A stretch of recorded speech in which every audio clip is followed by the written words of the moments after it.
આ કહાની પૂરી જોવો અને ગમે તો વિડીયોને લાઈક અને સબસ્ક્રાઈબ કરો. તમારી બધી મનોકામના પૂરી થશે.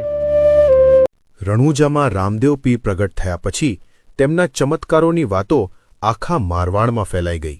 ભૈરવા રાક્ષસનો સંહાર થયો, નિર્જલ વાવડીમાં પાણી ઉભરાયું અને વણજારાની સાકર ખારી થઈ ગઈ. આવી પરચાની વાતોથી લોકોમાં અંધશ્રદ્ધા ઘટવા લાગી. કબર પૂજા, દોરા ધાગા બાંધવા અને ફકીરોના હાથનું પાણી પીવાની પ્રથા બંધ થવા લાગી. લોકો હવે કરકટી ફકીરોને પોતાના આંગણેથી કાઢી મૂકવા લાગ્યા. તેમને અનાજ કે ઉતારો પણ આપતા નહોતા. હિન્દુઓને છેતરવા આવતા ફકીરો હવે પોતે જ મુશ્કેલીમાં પડી ગયા. તેથી બધા ફકીરો ભેગા થયા અને મક્કાના મોટા મનાતા મૂસા પીર, બાવલ શાહ અને સાવલ શાહ જેવા ધુરંધર પીરને બોલાવવા માણસો મોકલ્યા. પીરોની સભામાં નક્કી થયું કે જો કોઈ હિન્દુ પોતાને પીર કહેતો હોય તો તેને રોકવું જ પડશે.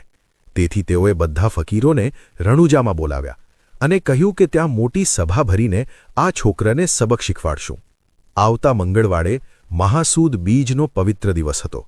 એ દિવસે ભૈરવો રાક્ષસ ભંડારાયો હતો અને પરસા વાવડીમાં પાણી ઉભરાયું હતું. તેથી આ દિવસ અહીંના લોકો માટે મહાપર્વ માનવામાં આવતો હતો અને એ જ દિવસે 5 પીર રણુજામાં આવ્યા.